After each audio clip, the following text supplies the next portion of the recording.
"You've done enough, Mom. It's time you left."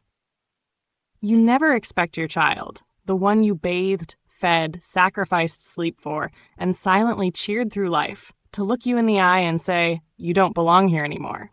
But that's exactly what my daughter Melissa told me 3 weeks after I paid off the remaining $167,000 on her mortgage. I'm 68 years old, widowed at 54, retired at 62 after 39 grueling years as a nurse. And for all those years, I'd been setting money aside like clockwork, not for vacations or luxury, but to ensure my daughter had a better life than I did. Melissa was my only child. Her father passed away far too soon, and I made it my life's purpose to make sure she had everything. I didn't remarry. I didn't even date. I was too busy working doubles, saving money, and making sure Melissa never went without. When she and her husband bought that modest 4-bedroom in a quiet Connecticut suburb, I offered to help with the down payment. She hesitated, but I insisted. "Just consider it an early inheritance," I told her. They moved in, started their family, and by 2022 had 2 young boys, my precious grandsons, Ethan and Caleb. After a fall that fractured my hip and months of painful rehab, Melissa suggested I come live with them. "It'll be easier for everyone, and the boys would love it," she said. I was hesitant, but I agreed. At the time, it felt like the right thing. Family under one roof. They cleared out the guest room for me. I helped around the house as much as I could. Laundry, groceries, school pickups, reading bedtime stories. I didn't want to be a burden. I'd never been one. I gave them space, paid for most of the utilities, and even helped with grocery bills. Quietly. But then came the conversation that changed everything. It was around Christmas, 2023. Melissa and her husband Greg had been stressed. Mortgage payments were getting tough. Greg's business was slow. Melissa's hours at the law firm had been cut back. I could see the cracks forming. The tension was thick in the air, and the joy of family dinners had been replaced with silence, forced smiles, and whispered arguments. So I did what mothers do. I stepped in. Quietly, without their knowledge, I contacted the bank and requested a full mortgage payoff letter. I still had the bulk of my retirement money untouched. I asked the bank to make the house legally mine once the debt was cleared, at least temporarily, because I knew the situation was volatile. I wasn't trying to take anything away. I just wanted to secure the house, ensure they wouldn't lose it if things spiraled. The payment cleared 2 weeks later. I didn't say a word. I figured I'd tell Melissa once things calmed down. Once Christmas passed, I wanted it to be a fresh start for them. A gift, really. But that was my mistake. I waited too long. 3 weeks later, I walked in from the grocery store and overheard Melissa talking to Greg in the kitchen. Her voice was low, but I caught it. "She's too involved. She's always here. I feel like I can't breathe." My heart dropped. Greg's reply was even worse. "You're her only child. She's clinging. But this isn't her house. She doesn't get a say." It wasn't the words alone. It was the way they said it. Cold, decisive, final. Like I was a piece of furniture no longer needed. Something they couldn't wait to get rid of. That night at dinner, the air was tight. Caleb was picking at his peas, Ethan was on his tablet, and Melissa kept glancing at me like she had something to say. Eventually, she did. "Mom," she began, clearing her throat, "I've been thinking. Maybe it's time you got your own place. You've done so much for us. Too much even. But you deserve space. Freedom." I stared at her. I couldn't speak. Greg kept eating like this wasn't the end of a chapter, like I wasn't about to lose the only home I'd felt safe in since my husband died. I tried to respond calmly. "Melissa, I paid off this house." She cut me off. "That's not the point. This was always going to be our house. You said it was a gift, and now we need space." A gift. That word burned. I had given everything to her. My youth, my money, my dreams, and now my home. They gave me 2 weeks to find somewhere comfortable. I packed my things quietly. I couldn't afford a new house. My retirement funds were low now, thanks to the mortgage payoff. I ended up renting a tiny senior apartment complex on the outskirts of town. It was clean and quiet, but it wasn't home. It never would be. Melissa didn't visit. Greg sent me a text once thanking me for understanding. 2 months passed. Then, out of nowhere, Melissa called. "Mom," she said, voice trembling, "I just got a letter from the bank. It says the house title, it's in your name. You own the house, not us." I didn't say anything at first. She paused. Did you do something?" I answered calmly, "Yes, I paid it off. In my name." Silence. Then I said, "I didn't mean to take anything away, but I needed to protect what I sacrificed everything for." Another silence. Then, click. She hung up, and just like that, everything shifted. 3 days after that phone call, Melissa showed up at my senior apartment, unannounced. I wasn't ready to see her. I wasn't ready to look into the eyes of someone I once carried through fevers and heartbreaks, only to be tossed aside like yesterday's newspaper the minute I became inconvenient. She looked different, less confident, more uncertain. Her hair was in a messy bun, and she had that same look she wore as a teenager whenever she got caught sneaking in late. But there was no apology in her voice, only accusation. "We need to talk," she said, stepping inside without waiting for me to invite her. I sat down slowly in the armchair, my hip still giving me trouble. She stayed standing, arms crossed, defensive. That told me everything I needed to know. She wasn't here to ask why, just to demand how. "We got a letter from the bank. It says the house deed is in your name. It says you own it outright. Greg and I are confused. I thought you paid it off as a gift, Mom." Her voice had the same sharp edge it carried the night she asked me to move out. I kept my own voice calm, steady. "I did pay it off, but I never said it was a gift. I just didn't tell you how I did it." She blinked. "You changed the deed behind our backs. I protected the investment I made. If you had lost the house, everything I worked for would have vanished.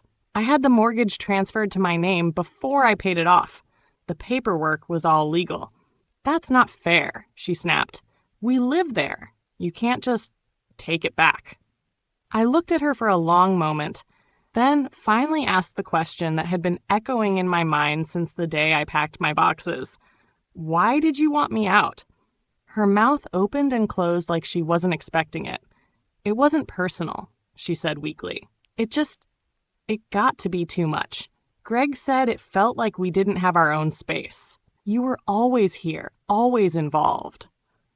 "I was involved," I said, "because I cared, because you asked me to move in after my fall, because I was helping with your kids and your bills." Melissa looked away, and for the first time, I saw a flicker of shame cross her face. Then her tone shifted, softer now. "We just wanted our home to feel like ours again." I nodded slowly.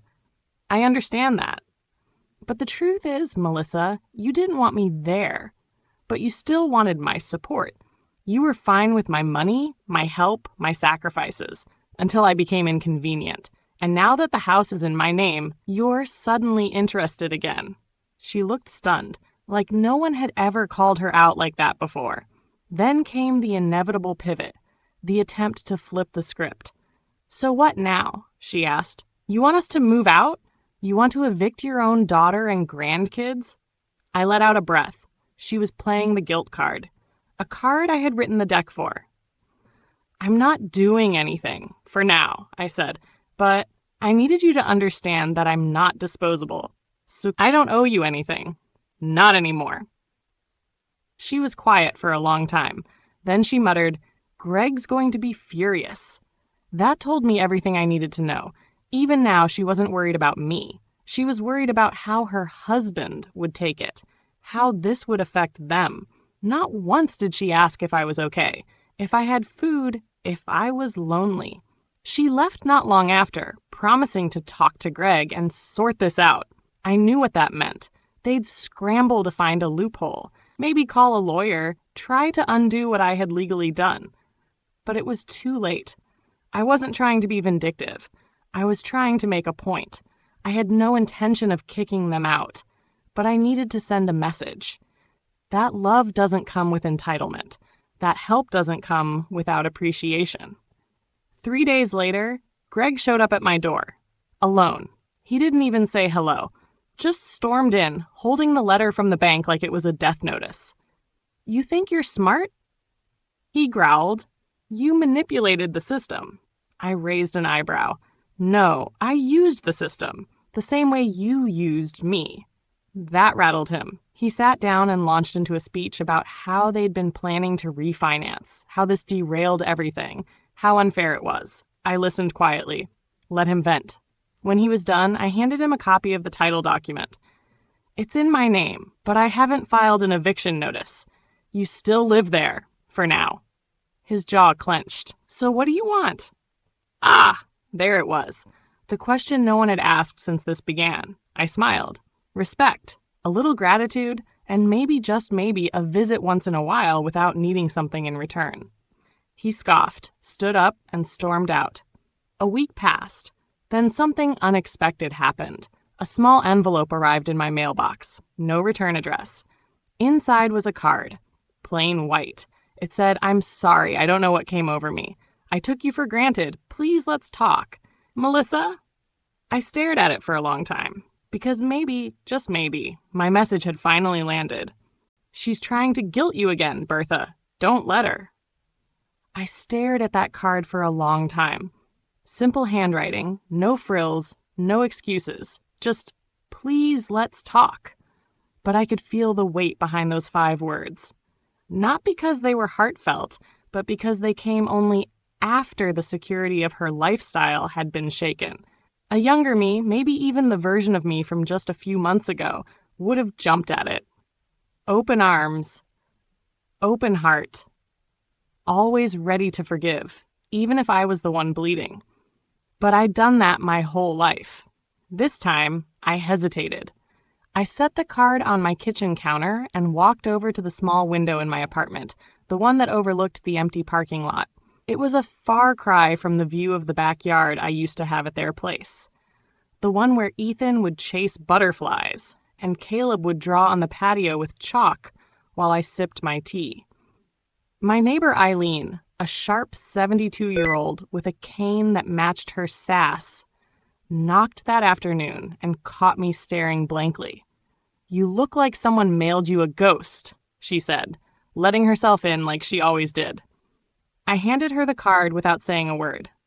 She read it, then narrowed her eyes. So, the prodigal daughter awakens.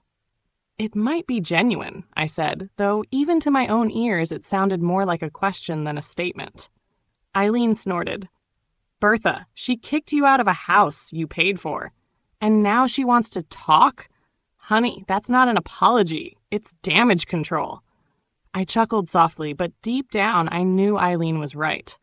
Melissa had been quiet for weeks after she found out the house was legally mine. Now suddenly she wanted to reconnect? Not when I moved into the cramped apartment. Not when I was adjusting to nights without bedtime stories and mornings without Caleb's giggles. But now. Still, she was my daughter. That little girl with scraped knees and a crooked smile still lived somewhere in her. I hoped. Later that evening, I called her. She picked up on the second ring. Her voice was soft. "Hi, Mom. We agreed to meet at a nearby diner the next day. Neutral territory. When I walked in, she was already there, nervously stirring her coffee, eyes darting to the door every time it swung open. When she saw me, she stood up, hesitant, as if unsure whether to hug me or just say hello. I gave her a small nod and sat down. "I'm glad you came," she said quietly. I didn't respond right away. I studied her. She looked tired, worn, maybe more than she was letting on. "I want to say I'm sorry," she began. "Truly, what we did, how we treated you, it wasn't right. We got too comfortable. Took you for granted." I stayed silent. She swallowed. "I was overwhelmed. Greg was stressed, and I didn't realize how much you were holding everything together until you were gone." There it was again. Stress. As if stress justified betrayal. "I gave everything I had left for you, Melissa," I said. Not just the money, my time, my peace. And when you didn't need me anymore, you tossed me out like I was just background noise. Tears welled in her eyes. I know. I hate myself for it. And Greg, he's angry because he feels out of control, but he knows we were wrong. Does he? She nodded, biting her lip. He's just ashamed. That was a new one. I never thought Greg even knew what shame felt like. I'm not trying to win the house back, she continued. I know it's yours. I'm not asking for anything. I want you back in our lives. The boys miss you. I miss you. It almost worked. I almost melted. Then she said something that made my spine straighten. We were thinking, maybe you could move back in. At least part-time, to help with the boys again. They've been asking for you. Oh, there it was. Not because they loved me. Not because they wanted to make amends. Because they needed help again. I didn't even flinch. I looked her straight in the eye. I love those boys with all my heart, I said. But I'm not your nanny. I'm not your financial cushion. And I'm not moving back into a house where I was made to feel like a stranger. She blinked. Her mouth opened, but I didn't let her speak. You made a choice. I respected it. Now I'm making mine. She nodded slowly, tears trailing down her cheek. This time, she didn't wipe them away. I understand. I left the diner quietly, but inside a storm was beginning to calm. Later that week, a certified letter arrived. It was from their attorney, a formal acknowledgement that I owned the property, signed and sealed. A clean legal bow on what had been an emotional battlefield. That weekend, Ethan and Caleb came to visit. Melissa dropped them off with a box of cookies and a nervous smile. If you're okay with it, she said. They wanted to see Grandma. I was more than okay. We played cards, baked banana bread, and for the first time in a long while, I laughed from the belly. Later that night, Ethan said something that made me pause. Mom said, you're the reason we still have our house. I hugged him tight. No, baby, I whispered. You're the reason. 2 weeks passed. The boys visited every weekend. Melissa dropped them off like clockwork, always with a polite smile and a tinge of humility in her eyes. No more hint of entitlement. No more passive-aggressive sighs. Just a woman trying to keep it together, and a mother who was watching closely. I was healing, no doubt, but I was also watching. One crisp Saturday morning, I was standing in the tiny kitchen of my apartment, kneading dough for cinnamon rolls when a knock came at the door. Not Melissa this time. It was a man in a tailored navy suit carrying a sleek leather folder and a warm smile. Mrs. Bertha Clarkson? He asked. I raised an eyebrow. Depends who's asking. He handed me a business card. Real estate acquisitions. His name was Alan Drake. I represent a client who's interested in purchasing your property, the one your daughter currently lives in. They'd be willing to offer 30% above current market value. All cash. No inspection contingencies. I blinked. Excuse me? He smiled calmly. Your daughter's neighborhood is being eyed for redevelopment. It's becoming one of the most desirable areas for younger buyers. We'd like to extend an offer to buy the house outright. Quick close, minimal paperwork. I stared at him like he'd just grown antlers. Let me get this straight. You want me to sell the house that I bought back with my own retirement funds after being kicked out of it. Alan hesitated. I understand this might be sensitive, but we're prepared to make this worthwhile.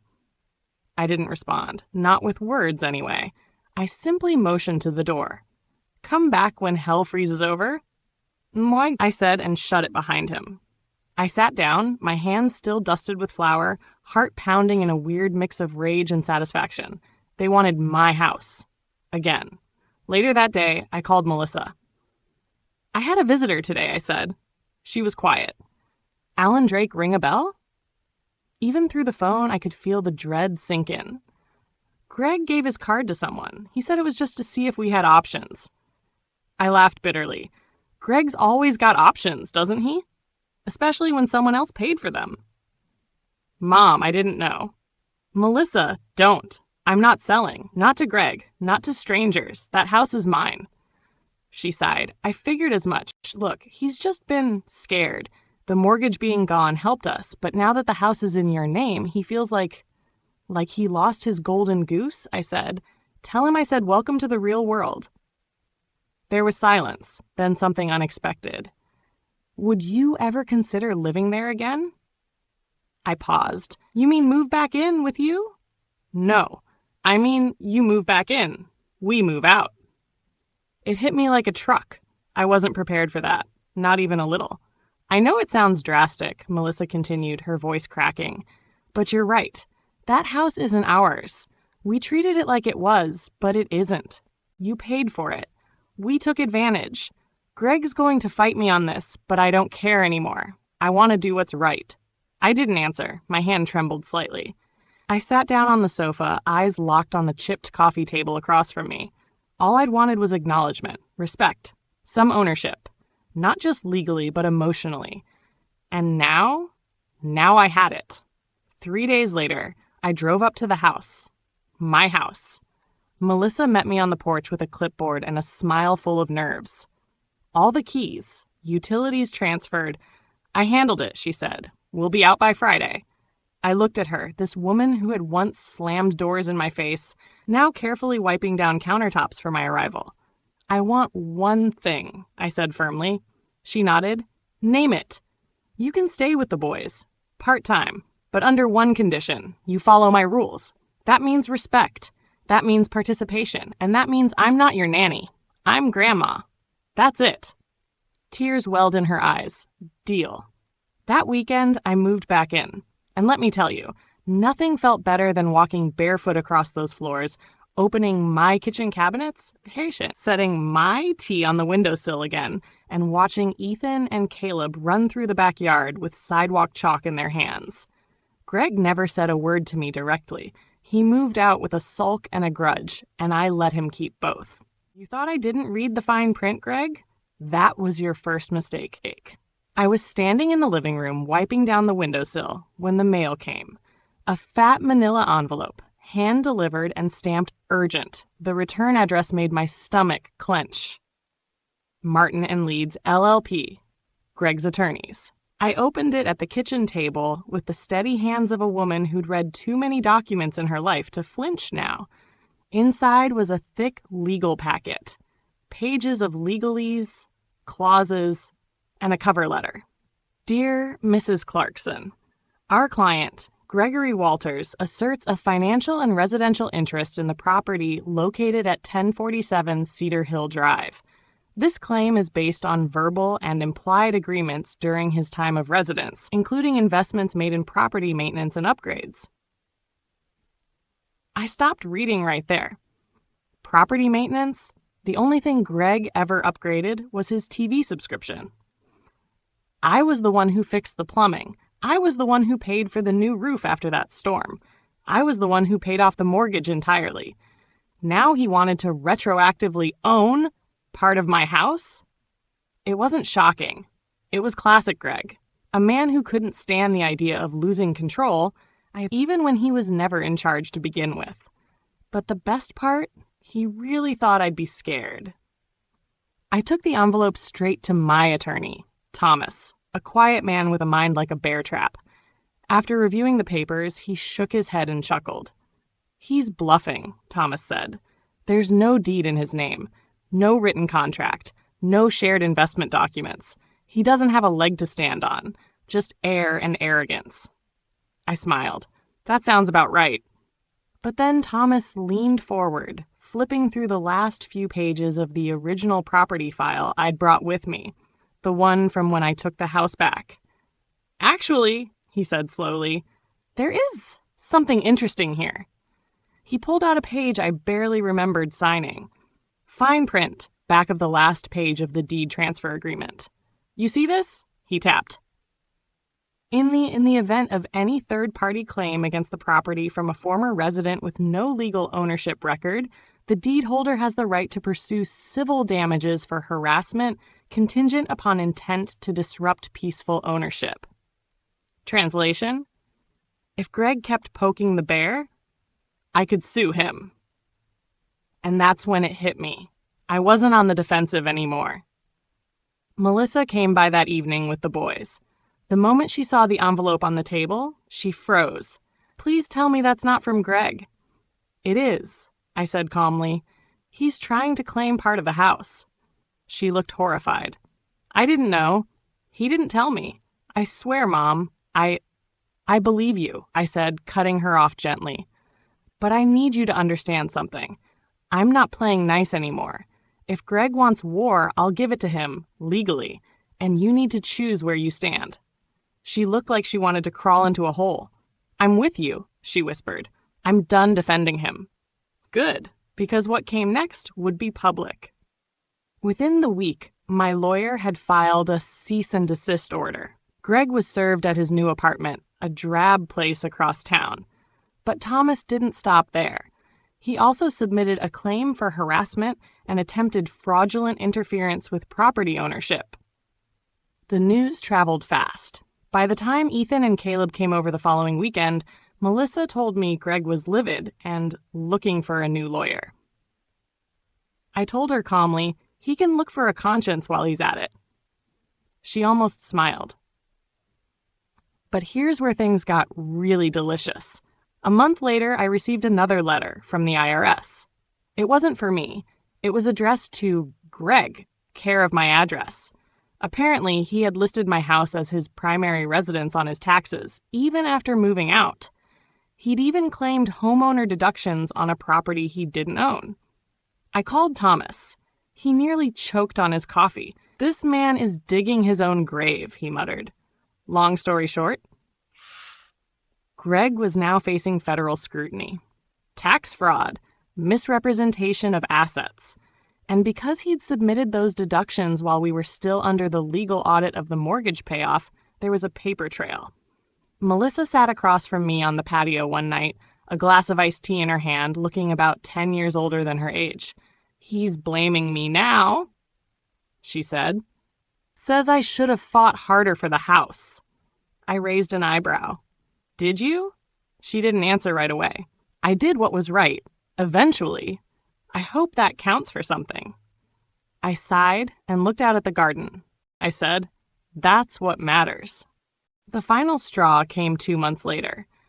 Greg tried to file a motion in small claims court, citing emotional damage for being displaced from the house. The judge, a sharp woman in her 50s with no patience for nonsense, looked at the paperwork, looked at Greg, then said, "Sir, if you wanted emotional comfort, you should have tried a therapist, not property theft." Case dismissed.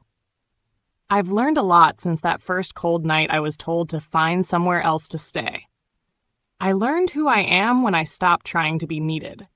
I learned who my daughter is when she's no longer under someone else's thumb. And I learned that sometimes strength doesn't come from forgiveness. It comes from consequences. As for Greg, he doesn't come around anymore. Melissa's filing for divorce. Not just because of the lawsuit, but because she finally saw the man I'd been quietly warning her about for years. And me? I'm home. The deed's in my name. The locks have been changed. The garden's thriving. And when people ask how I managed to take back everything I'd lost, I just smile and say, I read the fine print. The end. Or maybe just the beginning.